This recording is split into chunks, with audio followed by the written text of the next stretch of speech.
Hi guys, so our new concept for this week is area. So, welcome to Adventures in Area.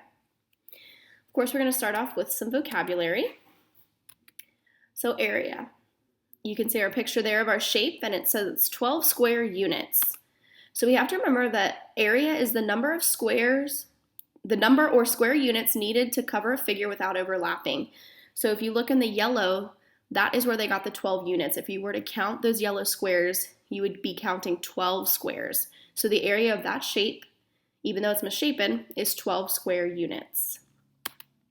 Our next vocabulary word is formula.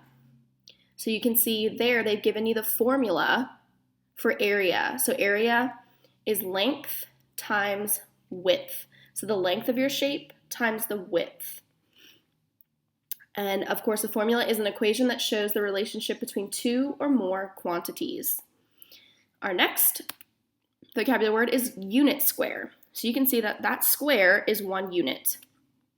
So a unit square is a unit that we use for measuring area. So when we did perimeter, you could have used centimeters, inches, meters. When we do area, we use unit squares. It makes it a lot easier. So to help you practice and to get an understanding of area, I have another task for you guys to help me with, and that is finding the area of Miss Tudor's kitchen towel.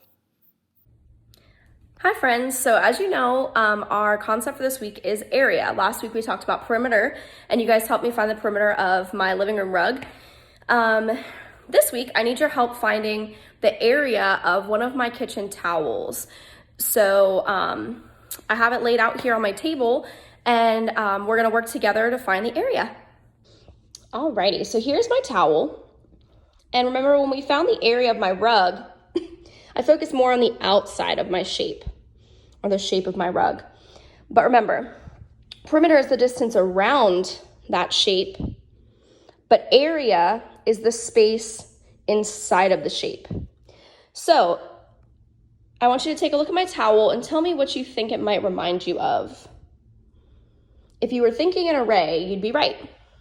So you can see I have all my little squares in my shape here on my towel. So I'm going to use that to help me. So when it comes to finding area, we don't have to find the length all the way around. That's not going to help us. But we will need to use our skills about arrays and multiplication to help us. So we're going to count up the sides here. 2, 3, 4, 5, 6, 7, 8, 9, 10. So I have 10 rows. Remember, our rows go side to side or across. So I have 10 rows here.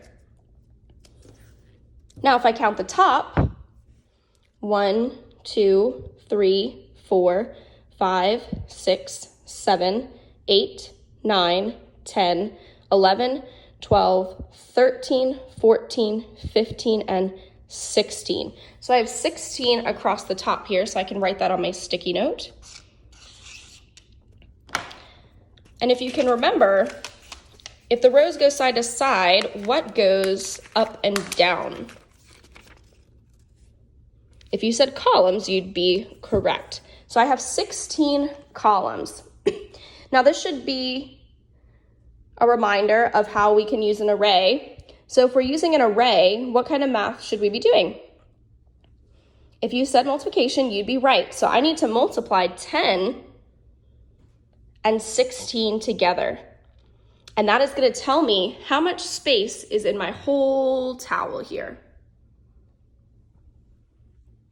All right, so this multiplication is going to be a little more advanced than what you guys will be working on this week, of course. But of course, my towel is just this big. So we're going to use these numbers. So I did some of the math for you. So I'm going to show you what it looks like, what the problem would look like in order for you to do it. And like I said, this is advanced, so it's nothing that we've done yet. We've only done single digits. So just take a look at my problem here. So this is how I would set up my problem. I always put my bigger number on top and then my smaller number on the bottom. And we would multiply like we normally would using our ones and tens place. So of course, 0 times 6, we know anything times 0 is always 0. And then instead of going up and down, we go this way when we multiply. So 0 times 6 is 0. 0 times 1 is also 0. So then it gives us that. Now we've taken care of the 0, but we also have to use this 1 here. So we come over here and we do 1 times 6, which is, hopefully you said 6. And then 1 times 1, hopefully you said is 1. Now you probably see this little X over here. That's just a placeholder because we didn't need to use this space. So it's technically a 0. I just put an X there so you guys wouldn't know, so you would know it's not a number. So then we just add down. So 0 plus 0 is 0, 0 plus 6 is 6, and 0 plus 1 is 1. So the area of my towel is 160 square units. So remember, we learned what a square unit is, and that's what they use to measure area. So one of these squares is 1 square unit. So my towel is 160 square units on the inside. All right, so my towel is 160 square units. That is the area. Thank you guys so much for helping me out today, and I really hope you enjoyed learning more about area. If you'd like to practice at home, I'd love for you to send me a picture or a video of you finding the area of something at your house. You can send it to my email or on ClassTag, and I can't wait to see what you find. Thanks, guys.